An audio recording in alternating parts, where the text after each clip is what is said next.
Are we in a recession? Yeah, probably. You know, I know everyone on Twitter's flinging poo at each other, whether it's a recession or not, and the government stepping in. But basically, 2 quarters of negative GDP, not good. Usually that's given a 100% chance of a recession. We haven't had confirmation yet from things like the ISM survey, the Institute of Supply Managers survey. That usually drops to about 47. I'm expecting that in the next month or two. And then we'll be definitely there. So we're there or thereabouts. It feels that way. The markets have traded that way. We're seeing job cuts coming. You know, we're seeing a lot of evidence, and even the bond market's starting to tell us that. So it feels that the recession is here.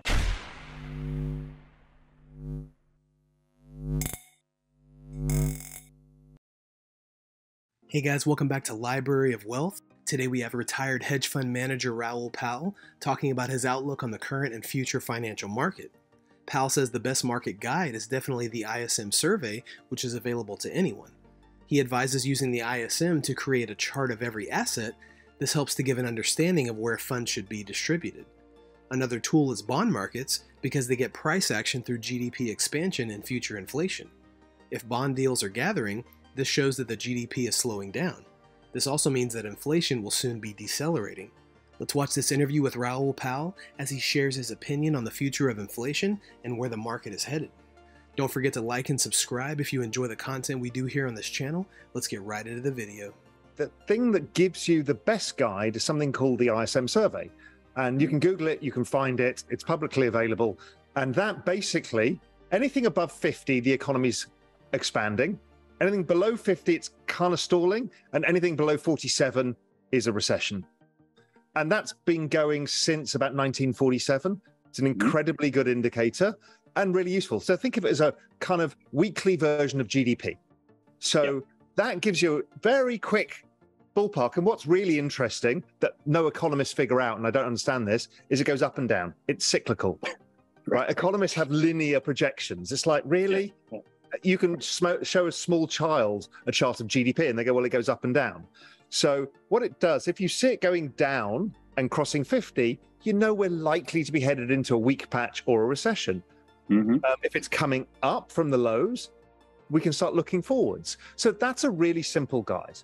The other way is the bond market's usually very good at this. So once yields start falling, bond markets are generally derive their price action from 2 things, GDP growth and future inflation. So if bond yields are rallying, it's saying that GDP is probably slowing down, i.e. there's a chance of stimulus to come and bonds look a safe haven. And secondly, that inflation is likely to come down in the future. So those 2 things alone give you pretty much all you ever need to know. Now, what's really interesting, the second degree of all of that is there's a bit of magic. So you look at this ISM survey, you go, well, how does it help me with my equity allocation or my allocation? All you do is turn it into a year-on-year chart. And all of the year-on-year charts of every asset, from oil to bonds to commodities, to copper, to equities, to emerging markets, to credit spreads, are all the same chart. They're driven by the business cycle. And some things are pricing in more right now and others are pricing in less. So the bond market's pricing in less, as is the oil market. But things like tech stocks are pricing in an ISM of 35, which is a deep recession. So then it gives you kind of a relative understanding of, okay, where should I be looking at allocating my money? So there's some relatively simple tools. Powell believes that to know how the economy is, you need to look within the biggest sectors of the stock market. This means looking into utilities and consumer discretionary stocks. If the economy is failing, this means that discretionary stocks are decreasing, which means we need to prioritize buying and owning as many utilities as possible. Powell has seen that even though business cycle indicators are accurate and more people are studying them over time, they aren't naturally the operator of current price action. Yeah, I mean, does technical analysis lead to price action or does it not? All I know is if you listen to Stan Druckenmiller over the last 20 years, every time he gives an interview, he says, you know where the economy is by looking at the internals of the stock market. What does he mean? It means things like consumer discretionary stocks versus utilities. If the economy's slowing, then discretionary stocks, i.e. the discretionary spending, tends to fall. Utilities are the things we have to have, so they tend to do well. They're all correlated with the business cycle. The business cycle, I mean, I've got business cycle indicators going back to 1870. They still work. So even though more people might look at them over time, I still don't think it's necessarily the driver of price action. If not, you would have seen more assets priced in the same move. But we haven't, right? We've got bonds up here, haven't priced in much of a weakening ISM. And then we've got tech stocks, which are at the bottom, which are priced in a massive amount of weakening. So it's clearly not efficient yet. Now, the question is here is more complicated because we've got these supply issues. We've got, onshoring. We've got other things that are muddying the equation. And what we've got is this big debate. So myself, David Rosenberg, and maybe Urian and a few others kind of think we probably mean revert because of debt, demographics, technology, that inflation's not a long-term issue. But there's a whole other group who I really respect who are saying, no, you're dead wrong. Inflation's sticky, it's here to stay, and it's a big problem. And we won't know, and this is the beauty of financial markets, right? It's game on now. We've got the game. We place our bets and we'll find out who's right and who's wrong. Elon Musk tweeted out yesterday, somebody who'd been talking about the inflation in his supply chains, he said, we're seeing prices peak. Okay, he is a consumer of a lot of different raw materials. That's right. And he's telling us this. And we're seeing that all over the place. So, okay, so why is it at 9% now? Well, inflation is a lagging indicator. It looks back over prices. Absolutely.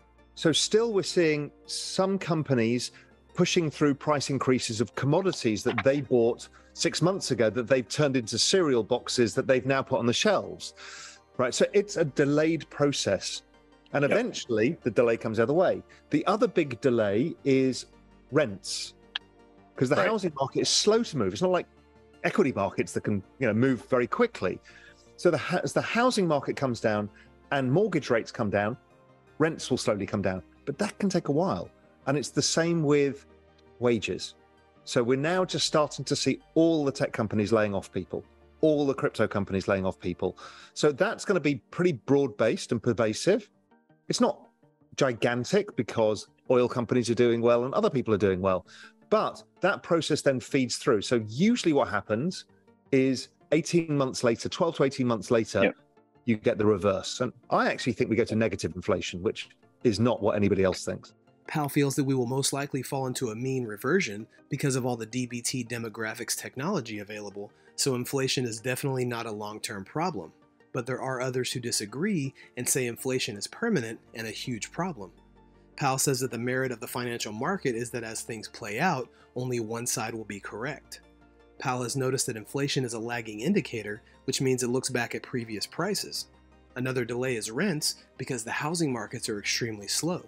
But as the housing markets decline, then mortgage rates decrease, which finally causes rents to slowly go down. What do you guys think about Raoul Pal's positive outlook on the future of the financial market? Let us know in the comments below. Thanks so much for watching. Don't forget to like and subscribe. This is Library of Wealth. We'll see you in the next video.